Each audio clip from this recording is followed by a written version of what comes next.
This is Orange Nation Overtime with Steve Infanti and Paulie Sibilia.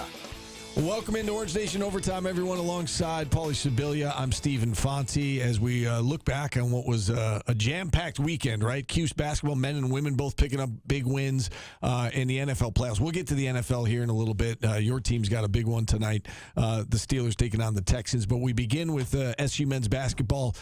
We said that this was a stretch after losing to Clemson that they just had to take care of business. And I know people look at it and they've been saying, well, it's just Georgia Tech and Pittsburgh. But to go on the road in conference and to pick up back-to-back conference wins by double digits and to do it in the manner in which they did, I think it's an encouraging sign at the very least, Paulie. This looks like a different team with Donnie Freeman healthy. Yeah, he's been great every game, before he got hurt and after. We were just talking. He's led the team in scoring in every game but the Drexel game this year, Steve. And, if he plays well, it opens up the floor for everybody else, and I think it's starting to show with J.J. Starling. Yeah, I mean, listen, Donnie goes 3 for 6 from three-point range. That does help with your spacing now, and it is allowing guys like JJ to get to the basket. That's his strength, of course, putting the ball on the floor. JJ, 19 points, 7 for 11 from the field, 3 for 4 from three-point range. That's a good sign because they need the backcourt to be better. We've talked about that. We certainly talked about that coming off of, the last couple of games, Clemson and Georgia Tech with all the turnovers in the second half. The backcourt's got to be better, and JJ had a bounce-back game, and now you hope that he can continue this moving forward. And we've all said if this team can hit threes, they're going to be a good team. And they shot 45% from the three yesterday and held Pitt to 19% from three. And I don't know if that's your defense or not, but, because you do miss open looks from three sometimes. But 19% is pretty good. Yeah, it's a good combination, And Syracuse didn't just shoot 45%. It was they made 10 threes, yeah. Right? 10 for 22. That's a healthy amount of attempts. They shot the ball well from three, and that's in part why they were able to build that big lead. We talked on Orange Nation earlier today about the runs that they've given up, right? They've built these big leads against Georgia Tech and Pitt. In both cases, the opponent came back, made it close, made it a little bit more uncomfortable than it should have been, and then Syracuse ended up winning by double figures. The problem with these runs that I've seen is that, some of it is self-inflicted. Like, yes, teams are going to go on runs, but it feels like SU has contributed to those runs with turnovers, with poor shot selection at times. And instead of these runs being like an 8-2 run or a 9-4 run, they turn into like 12-1. And now all of a sudden a big lead becomes a small lead. To their credit, though, they figured things out down the stretch of both these games. Yeah. You know what, Steve, that sticks out to me, and I don't know why I haven't brought this up yet to you because it's a genius take. Syracuse has a backup center. You don't need your backup center to be great. You just need somebody to get in the way and, cause a little havoc in there. And Ibrahim Soiree goes in and he does not hurt you.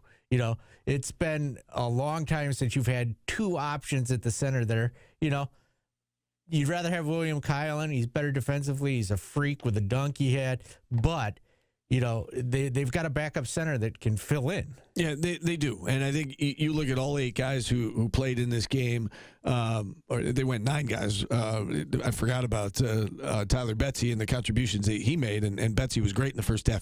They went 9 deep in this game. Everybody who comes in provides something, right? Tyler Betsy came in, made some shots, scored 9 points in 14 minutes. We know Sadiq and Kyan are both capable of contributing. And then you're right. They had a backup center. Are you going to need that backup center to play 17 minutes like Soiree did, every game? No, but in this particular game, it was it was a benefit to them, and he doesn't hurt you. You're absolutely right about that. The point about William Kyle, you said he's good on both ends of the floor, and especially defensively. He had 4 steals against Pittsburgh. We think about him with the block shots and, the highlight reel dunks, as we saw, number 1 on SportsCenter with that putback dunk. He's an underrated defender, I think, outside of the block shots, just positioning, making things tough on the opposing players. And again, 4 steals in that game against Pittsburgh as Syracuse comes away with an 83-72 win. We did have Mike McAllister on the radio show this afternoon. Mike is a regular guest on Mondays on our program, and we started him off by asking for his takeaways from these last 2 wins, not just the Pitt game, but the Georgia Tech game as well. Well, it's funny because I think some of the criticism of this team before these two games was that they weren't taking care of business leading up to the start of conference play, right? That there were too many close games against inferior opponents. And, you have that Clemson game that you let kind of slip away. And I think part of them losing that game was the fact that it took Donnie Freeman kind of a half to shake off the rust. But then since then, you've basically dominated and controlled two games on the road against what people would consider inferior opponents, not the best of the best in the ACC, and teams that, if you are trying to make a run for the NCAA tournament, that you should beat. And so you go out and you do by more than what the point spread was in each case, and there's still criticism. So I think that's just the world that we live in, right? Is that unless they win every game by 40 points, there's going to be something to harp on. But the offense has looked much better since Donnie Freeman has come back. They're shooting free throws at a much better rate over about the last 5 or 6 games. The main issue that I have, or concern that I have, is that in each of the last 2 games, they've been in control. The lead's been somewhere around 20 points, and they've let the other team creep back into it with, some stretches of lackluster play. But to their credit, in each of those cases, they've responded and been able to close out the game. So I think you take some encouraging things away from those games. And my big thing now is you got to do that in the next 2 and then see if you can take care of business against a solid Virginia Tech team at home to really get yourself back on the right side of things. We saw J.J. Starling with a bounce-back performance, 19 points. We've been critical of him the last few weeks. We collectively. He played well against Pittsburgh on Saturday. What did you notice? What was different about J.J.'s game against the Panthers as opposed to what we saw the previous couple of weeks? I thought he was a little bit more under control when he was trying to score the ball. A little bit more patient, willing to take what the defense gives him and not try to force the action too much. I was really impressed by that. And, I think sort of deferring to Donnie Freeman as the main offensive threat and letting that happen. I think that's a little bit different than the role that JJ has had, especially going back to last year. But then even when Donnie was out, right, was that JJ was kind of expected to be the main scorer for this team. He doesn't have to be that with Donnie Freeman on the floor. So he seems to be getting a little bit more comfortable with that role and then taking advantage of the opportunities that he does get because defenses are focused on Donnie Freeman. But also, I think he's been really good when he's been the point guard, when they've taken Nate George out or even had Nate George off the ball a little bit and put the ball in the half court in JJ's hands. I think he's been pretty good in those scenarios, the pick and rolls and finding his teammates and those types of situations. I think he's just shown kind of an all-around game, and this year especially, the other thing I've noticed from him is he's better on the defensive end than what he was last year, even the year before. What do you make of the other guard there, Nathan George? He's been able to score occasionally in games, but he seems to be making way too many turnovers for your point guard. Yeah, I mean, there's, I think, a couple of types of turnovers, right? There's some where you're being aggressive and trying to make a play, and sometimes you turn the ball over. And when you're a point guard and you have the ball in your hands and you're trying to set things up in your half-court offense for a majority of the game, you could have some turnover numbers on occasion. My biggest thing with him is the turnovers that are unforced and just seem to be a little bit of like a lack of focus. Like he's dribbling the ball around and then dribbles it off his foot, or starts to drive towards the rim and just trips over his own feet, right? Those types of things that are unforced, and they seem to come during those stretches in the last 2 games when the other team's starting to make a little bit of a run. And to his credit, he did make some big free throws against Georgia Tech and helped close that game out. I thought he made the first half against Pittsburgh. I thought he was really good, under control, very efficient. I think only turned it over once, but in the second half kind of got a little bit sloppy with the basketball. That's a big thing with him is taking care of the basketball. I think he's proven that he can pass the ball, find his teammates, and he can score on occasion.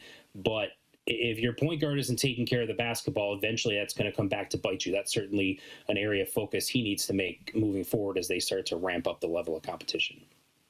We have not mentioned William Kyle's dunk yet, but we should at least bring it up, right? Number 1 on SportsCenter, and one of the more impressive dunks that I've seen out of a Syracuse player in recent memory. Like I have a hard time coming up with 5 better, that I've seen in the last 15, 20 years.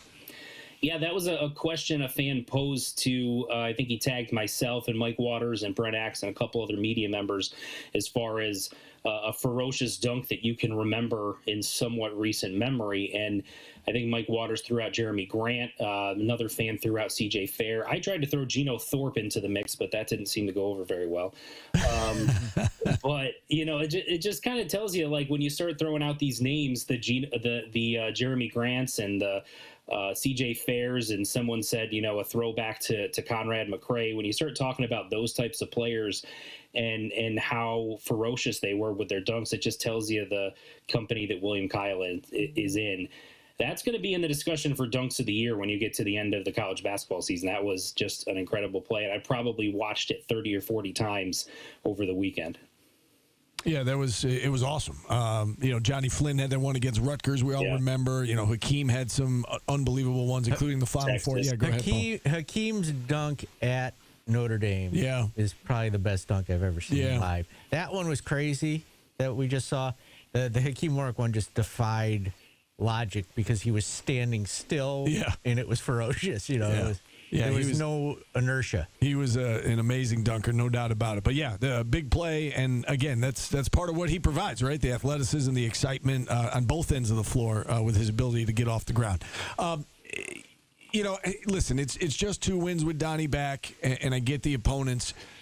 Have the last 2 games, Mike, changed your opinion at all in terms of this team and whether or not they are a tournament team? Have you seen enough to say, okay, you know what, they're completely a different team with Donnie back? Where do you stand right now in terms of their chances of making the tournament? Well, if they're watching the last, I'd say 2.5 games, if you go back to the second half against Clemson, it really feels like if they had maybe were able to play Donnie the game before the Clemson game to shake off that rust, that maybe he plays that way the whole game and they pull that out. I certainly feel like they would have beaten Hofstra if he was out there. And now you're starting to reevaluate, would they have beaten Houston with him on the floor? So, again, they've been you start looking at their losses and, you know, they're a shot or 2 away from beating Clemson. They're a couple of free throws from Hofstra. They're 1 free throw from Houston. And I think if they can continue to play this way, they have an opportunity to rack up enough wins that the committee has to take into account that Donnie Freeman wasn't there for a long stretch of games, and that they lost, you know, 4 of their games without him at their disposal. They have to take that into consideration if they're playing really well down the stretch, including as competition gets stiffer with him on the floor. You just have to. And so, yeah, it's changed my opinion a little bit in that I think they have an opportunity to put that in the committee's mind. And the fact that their net has gone up, you know, over 20 points over the last few games, I think is encouraging as well. So they're getting themselves back into the range you need to be in the discussion. Everything's in front of them. They control their own destiny. Everything that they need to do in order to make the tournament, it's all about what they do right now. They don't have to start scoreboard watching and hoping some other teams lose, because everything is right in front of them, given how they've played in the last 2 games. All right, next opportunity, of course, comes tomorrow night against Florida State. Let's switch gears now. Let's talk football. Let's start with the transfer portal. I mean, just overall, I guess, what is your assessment? How would you evaluate how the portal has gone to this point for the Orange, both, you know, the guys leaving and the guys coming in? And I think they've done a good job at upgrading the roster. I think they've hit what most would have considered the big needs in the portal going into the transfer portal window, right? Defensive line help. They've got 2 tackles and 2 edge rushers. I think their pass rush on paper right now looks significantly improved from what it was last year. They hit a linebacker who's got experience in the new defensive coordinator system. They grabbed a defensive back who was a former 4-star prospect who spent last year at Toledo with that defensive coordinator, even though he was hurt last year and didn't play, but still a year studying that system. They've got several former highly touted recruits, right? Top 100 guys, 4-star guys. The wide receivers are younger guys with multiple years of experience left who have a very high ceiling. And they've got a really talented quarterback. You know, Amari Odom from Kennesaw State, they essentially traded Ricky Collins for him, and because that's where Collins ended up. But Amari Odom is extremely talented, true dual threat, but brings a lot of starting experience, and I think that's something Syracuse really needed. So I think they've upgraded in terms of who the other quarterbacks are in the room to join Steve Angeli, but still looking to add one more. And then we knew with the loss of Yacine Willis and then Will Nixon going to the draft that they needed running back help, and they grabbed two talented backs from the portal as well. So I think they've done a pretty good job at addressing some of their needs, and I think the focus now is trying to grab one more quarterback and then potentially some help along the offensive line as well. What can you tell us about this edge rusher that they got commitment from today? Yeah, from UNLV. I'll try to pronounce his name. I think it's Tunmise Adelier, if I have that correctly. If I'm mistaken, then certainly apologize to him. But he's a former top 100 overall recruit.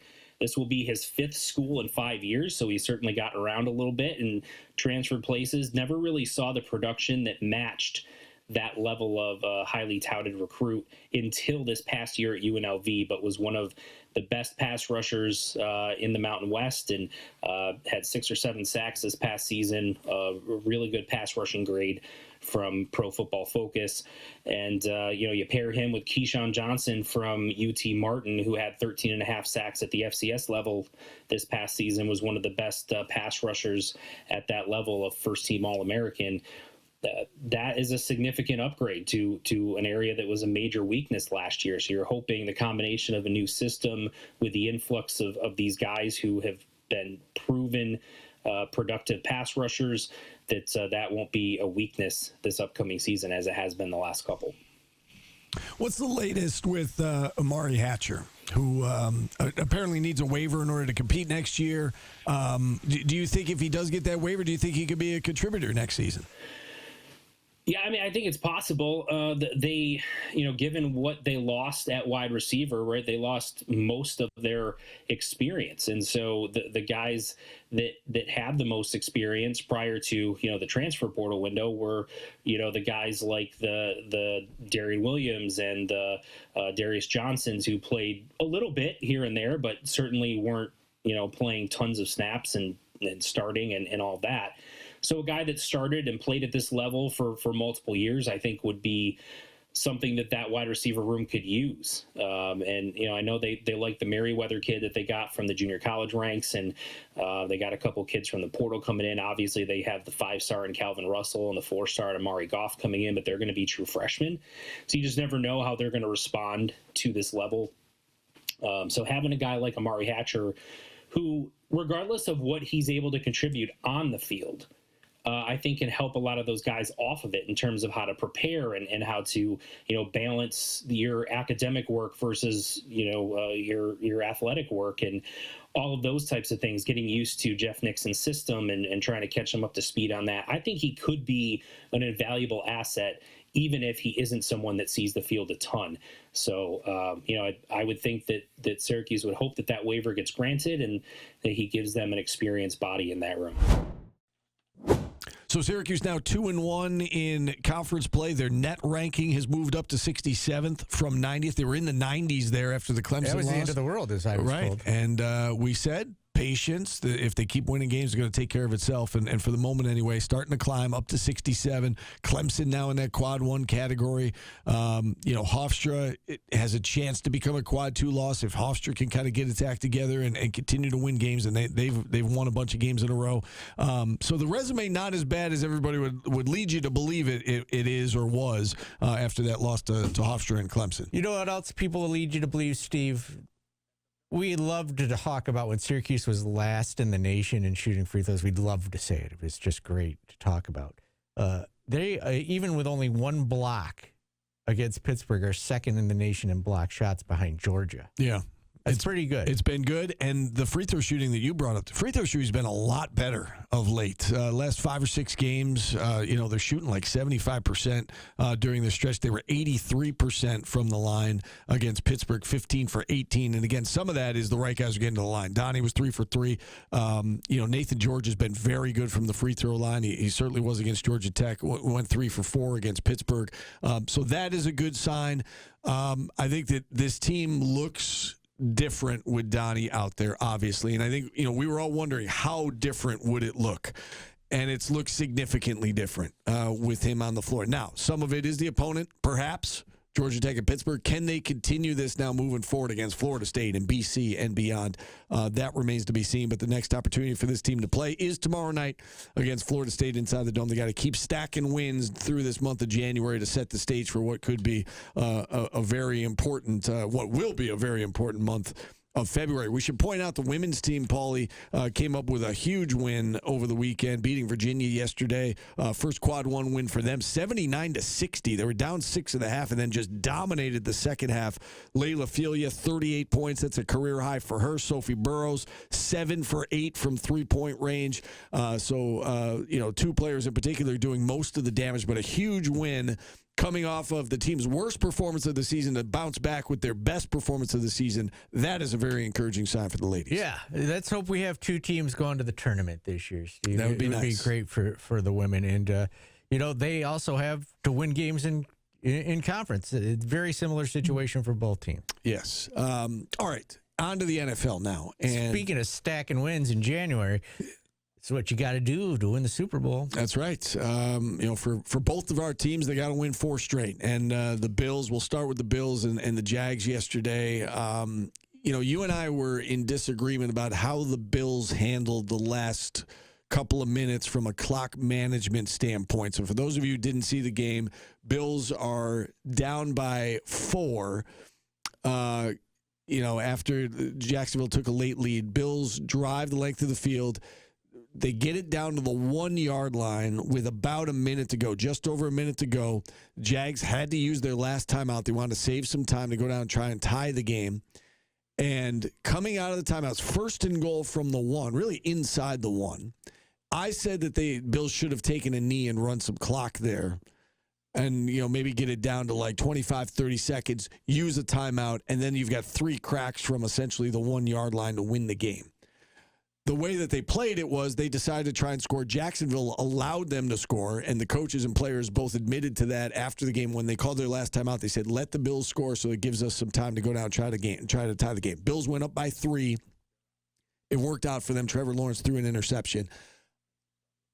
Knowing that the Bills don't have a strong defense, I felt like the right play was to kneel down there or to try and, not necessarily take a step back and lose a yard, but try not to score, keep the clock moving, and then score with like 25 seconds left. You disagree on that? Yeah, I tend to think you got very little room for error in that situation. You just get the points and then let your defense roll. You don't want a false start. You don't want to. You take that knee and then you fumble the next step. Right. It is. So. Yeah. And then everybody's gonna say, "Why did they do that?" Yeah. It worked out in the end, but again, I can see both sides of it. I think they should have tried to run some clock, but it worked out. Bills are moving on. They'll play the Broncos. The Patriots moved on with a win last night. The only game that wasn't decided in the final seconds of Wild Card Weekend to this point. They took care of the Chargers last night. They now move on to play the winner of the Texans and Steelers. You, of course, are a big Pittsburgh fan. How you feeling about this game tonight? Not great. Yeah. But they've got Aaron Rodgers and a good defense. If Aaron Rodgers can... And a home game. Yeah, replicate what he did in the fourth quarter against the Ravens, they'll be fine. Yeah. Should be interesting. Texans are favored, but again, Aaron Rodgers, good defense, and they've got the... DK Metcalf back. DK's coming back, and they've got the home field advantage. So we'll see how this thing plays itself out. We'll certainly talk about that more on the show tomorrow. What do you got from a kicker standpoint, Paul? Absolutely nothing, Steve. So have a good night. Oh, I thought you were kidding. I thought you were going to... I completely forgot, Okay. so let's go to bed. All right. Let's wrap it up. Fine. With that... Sorry to disappoint that's everybody. okay. I'm So lazy. We're done. So this is... Now we're even. You didn't help me move, so I didn't give you a kicker. All right. Fair enough. For Paulie, I think you got the easy end out of that one. Enjoy the rest of the night, everybody. We'll talk to you tomorrow.